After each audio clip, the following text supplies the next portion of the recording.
Hey, what's up out there, family and friends? It's your boy, the motivational teacher to the masses, coming to you again on YouTube. Today, I want to talk to you about how to thrive in a crisis. I've been watching the news, I've been listening to your emails, and I've been getting your messages, your inbox, and I know right now there's a lot of people that's hurting. There's a lot of people that will lose jobs during this crisis of COVID-19 or the coronavirus.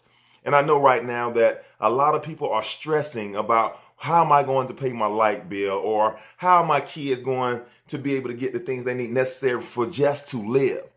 And there's so many people. I heard one of my friends today, they laid off 50% of their sales force today. And I know that many people right now worried about how am I going to live today and tomorrow. So just for a brief moment, I want to talk to you about how to thrive in a crisis. Let me start right now. My heart goes out to everyone that is struggling right now, mentally, physically, socially, even with the social distances. I know right now it's tough in America, but you too can thrive in this crisis. Now, I want to talk to you about 3 points today.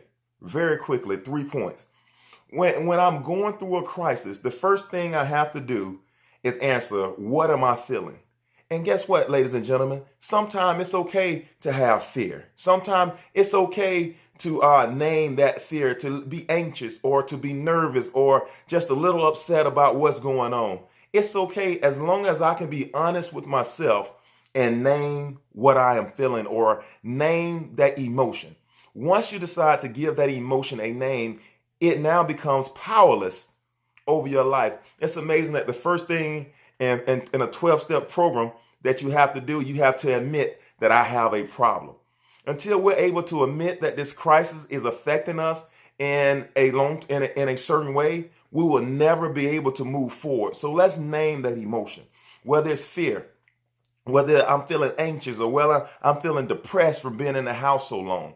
We have to understand that until we're able to take authority back over what that thing is, we can never get our life back on track. And it's okay for you not to be Superman or to be Superwoman or to be the Incredible Hulk. It's okay to say, hey, I'm feeling this way.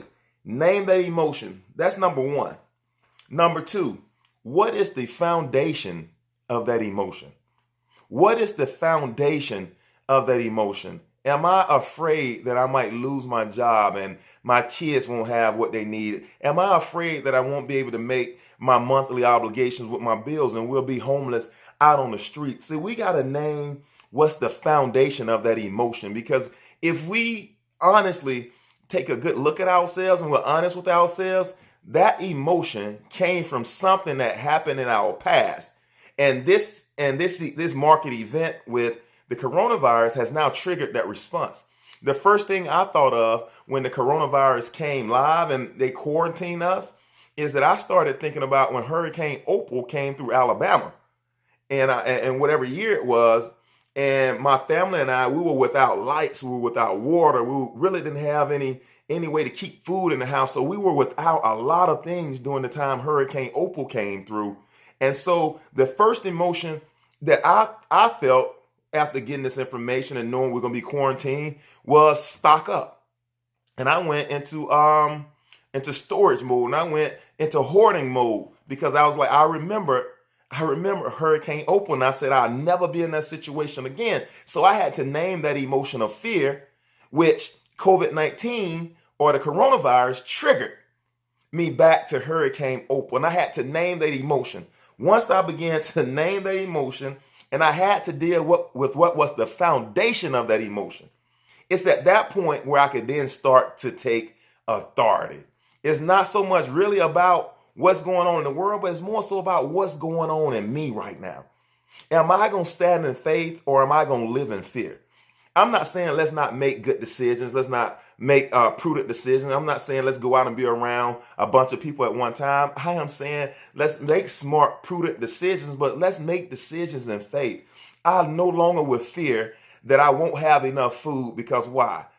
God, who clothed the lilies of the valley, is going to make sure that neither sow nor reap, to make sure that we're made in his image and likeness, that we're going to be taken care of.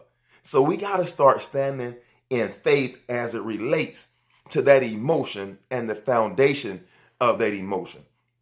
Once I'm able to name that emotion, I find the foundation of that emotion. Now, number 3 is critical. And this is the most important part of this video. Number 3 is, where am I focusing my attention? See, I have the opportunity, I told you, I can focus my attention on a lot of things that's not going right in my life, or a lot of the changes that I had to make because of the coronavirus. But I choose to focus my time on what I can gain right now. What you focus on grow. I'm thinking about, we've been given this gift of time. And how am I going to use this time to make my life different? Yes, I remember when I used to go to the gym and we would go to the movies and we would be out at Target and we had so many different things to do around here. But now I've been given this gift of time, and it's where I focus my attention, in this newfound gift is how I ultimately determine my success. Ladies and gentlemen, during the coronavirus, COVID-19, you have control of your life. Yep, you no longer have to live by CNN or MSNBC or Fox News. You can now take control. Where you focus your time and your energy determines your success. How to thrive in a crisis is to spend your time on productivity, things that yield you multiple fruits. So when we come out of COVID-19, I will be better going out than I am coming in. I challenge you to make that commitment to yourself and make that commitment to your family. Hey, yo, this is the motivational teacher to the masses, coming to you a brief moment, talking about how to thrive in the midst of a crisis. I'm out.